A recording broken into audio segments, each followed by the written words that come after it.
What is up, my friends, and welcome back to my YouTube channel. In today's video, you and I are going to be breaking down exactly how you need to structure your blog posts for maximum readability. That way you can drive actual business results with your blog posts. And this is so important whether you're writing for your own blog, because obviously you want to get results, or you're writing for freelance blogging clients, because when high-paying clients hire you to write blog posts, they're not paying for nice, pretty words. They're not paying for anything except business results, the business results of whatever blog post you are writing. And structuring and formatting your blog post the right way is absolutely key to driving those results. So that's why we're going to cover it in today's video. If you enjoyed this video, be sure to show me some love by hitting the like button and subscribe for more videos about freelance writing. I also post a shit ton of content over on Instagram, just like this writing tip right here. So head over there at Jordan Makelle and give me a follow there. And now that all that is out of the way, click the link above my head right now to follow along with the blog posts I'm going to be showing you. I will share my screen now and we will get started. So here we are at the blog post, how to structure your blog post for maximum readability. We're going to talk formatting, structure, etc., everything you need to get business results. And this is not just some bullshit, by the way. This is based on exactly what I've done in my own blog posts to get hired by big name people and companies, have blog posts go viral, including one that got over 35K shares, and get paid $200 to $400 per blog post for blogging client work. And that's not just like me being afraid to send that off or charging that sometimes. I'm talking about confidently commanding top dollar rates for blog posts, $200 to $400 per post or more. So let's talk about each section of the blog post, and I'll give you some tips for writing each part of it. Now, the first part of the blog post is the introduction. You've got to hook your reader right away, right from the start. It's so critical. It's so important. You have to do this because that's what's going to catch people's attention and make them want to keep reading. So here are a few effective ways to approach your intro so that you hook the reader immediately. Share a few relevant statistics. So this works really well because it builds trust with the reader. It lets them know that you're not just throwing some bullshit at them. It lets them know that you actually are backing up what you're about to teach them. Another thing you can do is share a personal story related to the blog post topic.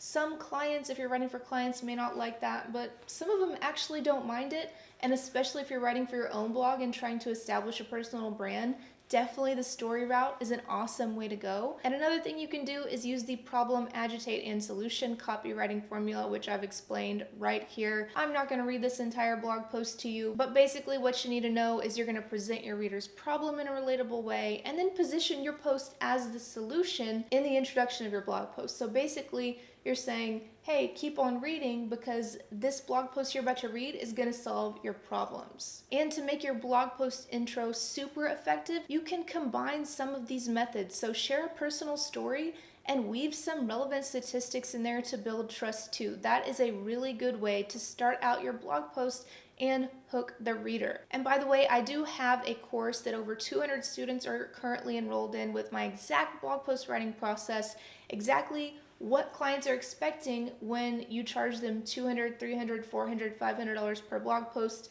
This course is going to teach you how to write blog posts from a marketing perspective. So you can click the link in the blog post we're looking at. I'll also throw the link above my head right now, down below in the description box, down below in the pinned comment. You guys know the drill. It's pretty much everywhere. You can't miss it. All right, so on to step 2. We've got our introduction. So now we need to create the body content of the blog post. And this is kind of the meat of the content, but before you actually just sit down and start writing, create headers that logically outline the steps or main points. So you can see in the blog post we're looking at here, I have this header, step 2, and I'm about to have step 3.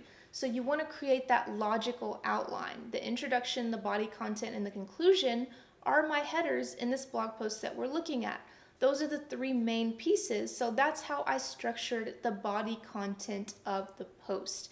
And here is a really, really good tip that's going to help you a lot, especially if you're doing long form blog post writing. When you are doing that, you want to think of each header section as a mini blog post. So for example, in this blog post we're looking at, I would think of writing about the body content, all of this, as its own mini blog post. Because if I think about it that way, if I'm in that mindset, not only is that going to encourage me to write a little bit more, take things a step further, do better, give more information to my audience, it's also just going to set me up to create the best, most in-depth content I possibly can and really create that word count that I'm aiming for, which for my blog and for a lot of the client blog posts I've done has been like 1,500 to 3,000 words. And plus it helps with your mindset because it makes you think, okay, instead of this massive, crazy 3,000 word blog post, I'm just writing a few small in-depth blog posts that go together in a way that flows. So that is kind of what you want to do. You have your introduction that hooks the reader, then you have your body content that you've broken up logically into steps, into different headers, whatever it is, whatever your topic lends itself to, however it lends itself to breaking up logically, that is how you need to do it, and then create those headers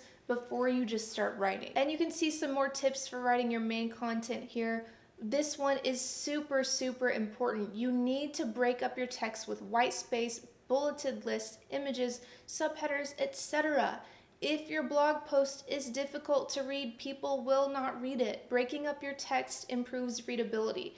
If you struggle with readability from a grammar vocabulary perspective, check out Hemingway app and know that your content needs to be written at a middle school reading level. And a lot of writers don't like that. A lot of writers want to fight me on that. This is not your poetry. This is not your creative writing. This is writing for the internet. This is copywriting with the intention to sell and drive business results. So it's got to be simple. You want to aim for that middle school reading level. And again, like I've said here, you've got to break shit up. Like the blog post we're looking at right here. I've got bold text. I've got a list. I've got an emoji, a little graphic. I've got a lot of white space. I don't have long ass paragraphs. So someone can easily skim that and say, oh yeah, that doesn't look daunting to read. It's not going to make me want to rip each piece of hair out of my skull to read this.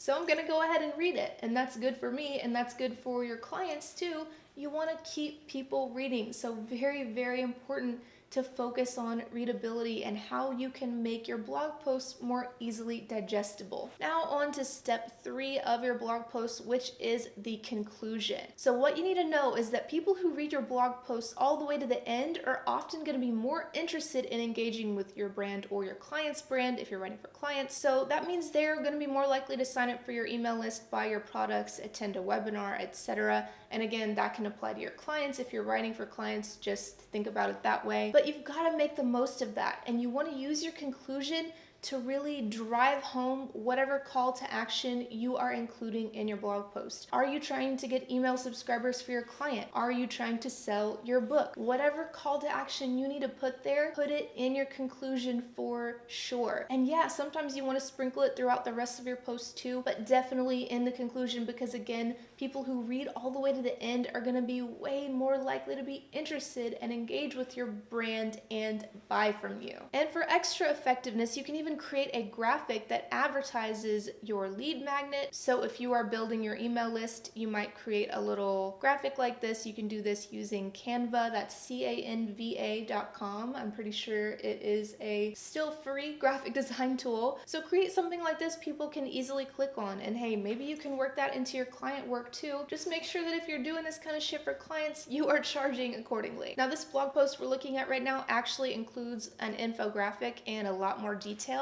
I'm not going to read the entire post to you because I'm pretty sure you know how to read, but I will throw that link above my head right now. Click over and read the blog post because it is super in-depth. It has examples and it has more detailed information on exactly how to approach your blog posts. And if you want to learn more about how to structure a blog post and write from a marketing perspective, in other words, write blog posts that drive results for clients so you can charge freelance writing clients $200 to $400 or more per blog post with confidence, you want to learn stuff like how to optimize for SEO, how to write headlines that drive clicks, how to select amazing topics, all of the marketing stuff. You've got to know how to write blog posts from a marketing perspective because it takes a hell of a lot more than good spelling and grammar to get your content noticed and shared online. So if you're ready to learn that, you can fast track your blogging knowledge by joining my new course. It's called Fuck Yeah Freelance Blogging. Probably pretty much the best course name ever, just saying. But yeah, it's a pretty new course and I've got about 200 people currently enrolled.